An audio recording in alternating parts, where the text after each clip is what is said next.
Bonsoir, je vous remercie pour votre invitation. Juste pour compléter un petit peu ce qu'a dit Karim.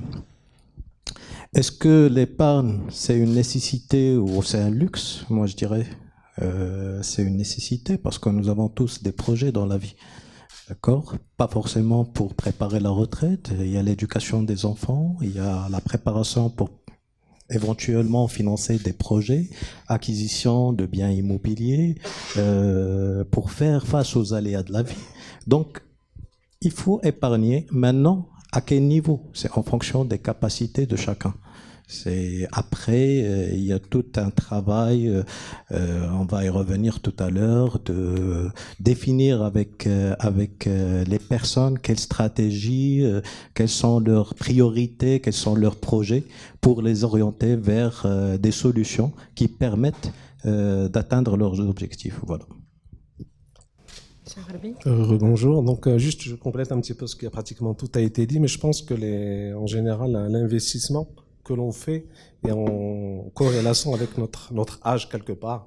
En début de carrière, peut-être on n'a pas beaucoup de revenus, donc on veut s'acheter une voiture, après on passe à la maison, à l'appartement, on peut fonder une famille. Et je pense plus on avance dans l'âge, plus le besoin d'investissement se ressent.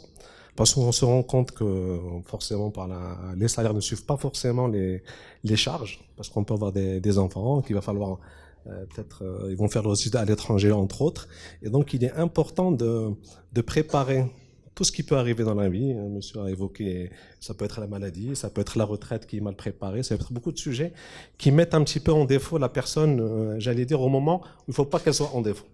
Et ça, hyper important de retirer, j'allais dire, la notion d'expertise dans l'investissement, ça concerne tout le monde. Donc, on n'a pas besoin d'être expert pour investir. Chacun avec sa compréhension de ce qui, entre guillemets, qui maîtrise le plus.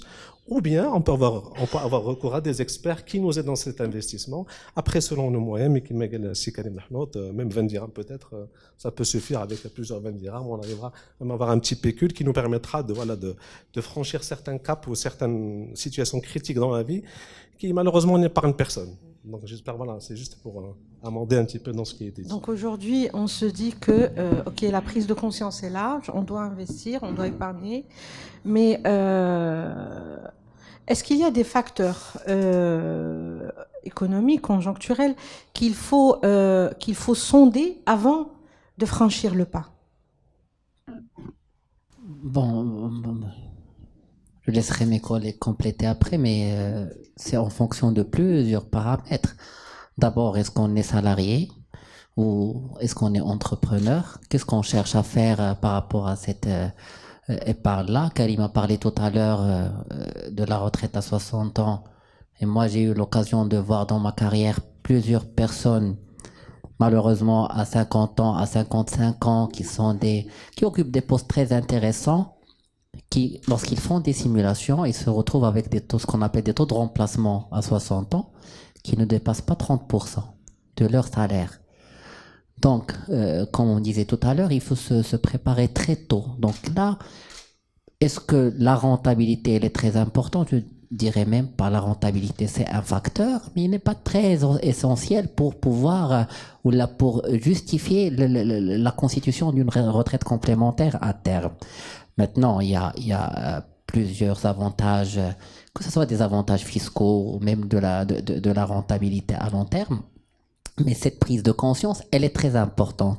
Après, il y a d'autres facteurs. Si par exemple on veut financer, comme disait Omar tout à l'heure, une éducation des enfants ou le financement d'un projet à terme, on peut s'orienter vers d'autres supports de placement. Ça va dépendre de notre horizon de placement aussi.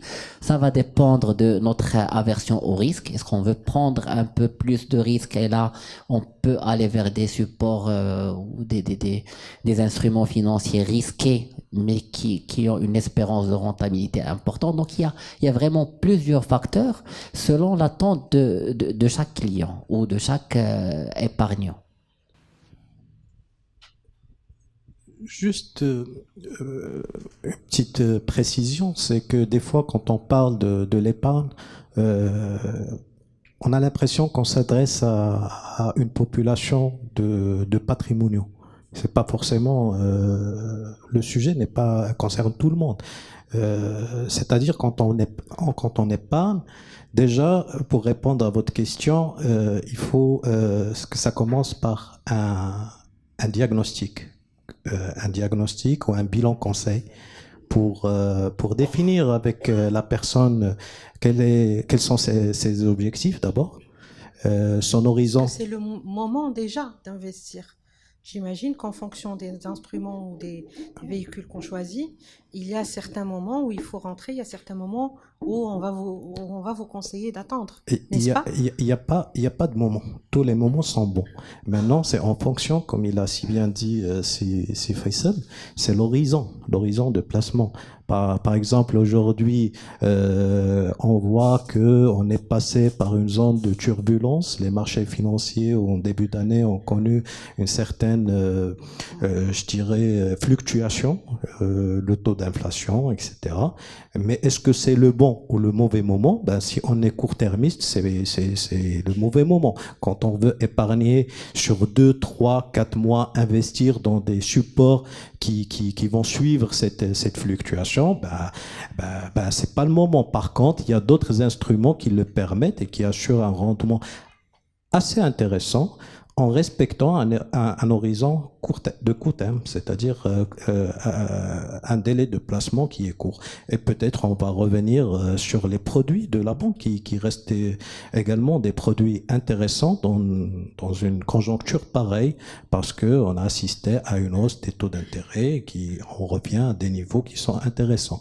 Bon, voilà, il faut d'abord définir quels sont les objectifs, quel est l'horizon de placement, et par la suite faire le bilan avec le client ou avec la personne qui veut épargner pour voir quelle stratégie à mettre en place.